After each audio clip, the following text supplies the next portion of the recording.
চাওক মই বিজেপিলৈ নোযোৱা কাৰণটো কি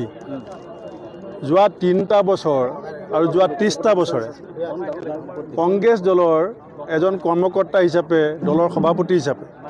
মই অসমীয়া ৰাইজৰ কণ্ঠ হ'বলৈ চেষ্টা কৰিছোঁ চৰকাৰখনৰ যিবিলাক অপকৰ্ম তেওঁলোকে ভিজন ডকুমেণ্টছখন কাৰ্যকৰী কৰাত যিবিলাক ব্যৰ্থতা সেই কথাবিলাকেৰে মই চৰকাৰখনক ৰাইজৰ হৈ পেলাই প্ৰশ্ন কৰি আহিছোঁ এতিয়া মই যদি সাপৰ নিচিনাকৈ মুঠ সলাই দিওঁ অসমৰ মানুহে ৰাজনীতিবিদক বিশ্বাস নকৰা হ'ব অসমৰ ভাল মানুহে ভৱিষ্যতে ৰাজনীতি কৰিবলৈ নহা হ'ব ছাত্ৰ ছাত্ৰীসকল যুৱ প্ৰজন্মই ৰাজনীতিক ঘিণ কৰা আৰম্ভ কৰিব যে আদৰ্শ মূল্যবোধ আৰু নীতি ৰাজনীতি আৰু ক্ষমতা সৱস্য ধন সৱস্য ৰাজনীতিৰ মাজত যিটো পাৰ্থক্য সেইটো যদি মই শেষ কৰাৰ নেতৃত্ব লওঁ আপোনালোকে জানো ভাল পাব মুখ্যমন্ত্ৰীগৰাকীয়ে এই কথাটো কেলৈ কৈ আছে তেখেতে এইকাৰণেই কৈ আছে যে তেখেতে 6 জনগোষ্ঠীৰ জনজাতিকৰণৰ বিষয়টো আলোচনা হোৱাটো নিবিচাৰে চাহ শ্ৰমিকৰ মজুৰি বৃদ্ধিৰ বিষয়টো আলোচনা হোৱাটো নিবিচাৰে অসম চুক্তিৰ ৰূপায়ণৰ কথাটো আলোচনা হোৱাটো নিবিচাৰে দৰবৰ দাম যে বঢ়াই দিছে ইলেক্ট্ৰিচিটি বিল যে বঢ়াই দিছে এই কথাটো আলোচনা হোৱাটো নিবিচাৰে সিন্ডিকেটৰ নামত যে লুটপাট চলি আছে অংগনবাদী কৰ্মীৰ আন্দোলন আশা কৰ্মীৰ আন্দোলন গাঁওবুঢ়াৰ আন্দোলন ৰান্ধনীসকলৰ আন্দোলন টেটৰ টিচাৰ ভেঞ্চাৰ স্কুলৰ টিচাৰ কৰ্মচাৰীৰ অল্ড পেঞ্চন স্কিম এই কথাবিলাক যে তল পৰি থাকে কাৰণ এই কথাবিলাক ভূপেন বৰাই কৈ থাকে গতিকে যেতিয়া ভূপেন বৰাৰ কথা ক'ব যে ভূপেন বৰা বিজেপিলৈ আহিব ভূপেন বৰা কালিলৈ আহিব এই হিমন্ত বিশ্ব শৰ্মাই মুখ্যমন্ত্ৰী হ'বৰ কাৰণে তৰুণ গগৈ ডাঙৰীয়াক পিছফালৰ পৰা মামৰে ধৰা ডেগাৰ দি মৰা নাছিলে জানো সৰ্বানন্দ সোণোৱাল ডাঙৰীয়াক লেং মাৰি দি সাগৰৰ পাত পেলাই দিয়া নাই জানো তেওঁ চকী এৰি দিব তেওঁৰ চকীৰ পৰা অসমৰ মানুহক লগত লৈ আমি উঠাম 26ত আমি দিছপুৰ নিজে দখল কৰিম আমাক হিমন্ত বিশ্ব শৰ্মাৰ কৃপা নালাগে আৰু ইতিমধ্যে আপুনি দেখিছে কালি মুখ্যমন্ত্ৰীয়ে কি কৈছিলে যে গহপুৰত কংগ্ৰেছ শূন্য অকল মিয়াহে কংগ্ৰেছৰ লগত থাকিব আজি গহপুৰত যি হাজাৰ হাজাৰ মানুহ ওলাই আহিছে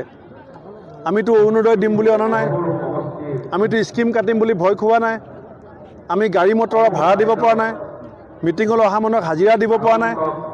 গহপুৰৰ মানুহ ওলাইছে মানে কি বুজায় গহপুৰত কনকলতা ওলাইছিলে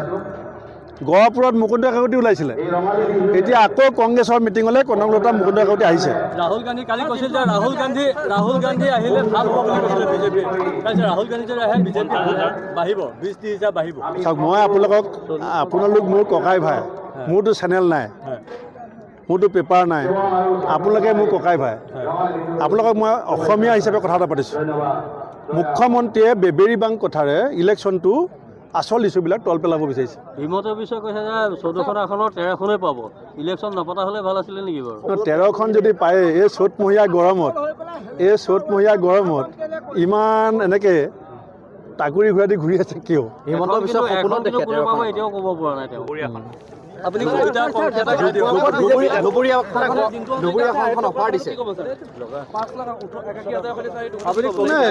যাক পুলিচে ধৰিছে পইচা খতি তেওঁ উত্তৰ দিব এইটো মই কেলৈ উত্তৰ দিব লাগে মোৰ PSO নহয় আমাৰ দলৰ কৰ্মী কি টকা থাকিব নালাগে নেকি টকা আছে মই কেইটামান পইচা থাকিব নোৱাৰে নেকি আপোনাৰ কেইটামান পইচা ভুল গৈছে ইলেকশ্যনৰ সময়ত 50,000তকৈ বেছি পকেটত ৰাখিব নোৱাৰে কোনোবাই ৰাখিলে ধৰিব আৰু তাৰ যদি হিচাপ দিব পাৰে টকা ঘূৰাই পাব নেপালে টকা বাজেয়াপ্ত হ'ব আমি সেইকাৰণে কৈছোঁ যে অসমীয়া মানুহে 1200 টকা দি ঘৰ চলাব নোৱাৰে 1200 টকা অৰুণোদয় 1200 টকা চিলিণ্ডাৰত গুচি যায় আমি সেইকাৰণে কৈছোঁ কংগ্ৰেছ চৰকাৰ আহিব প্ৰত্যেক মাহৰ 9 তাৰিখে 9 লক্ষ্মী নামেৰে 2500 টকাকৈ পাব এতিয়া অসমীয়া ৰাইজে সিদ্ধান্ত ল'ব যে 1200 টকীয়া ল'ব নে 2500 টকীয়া ল'ব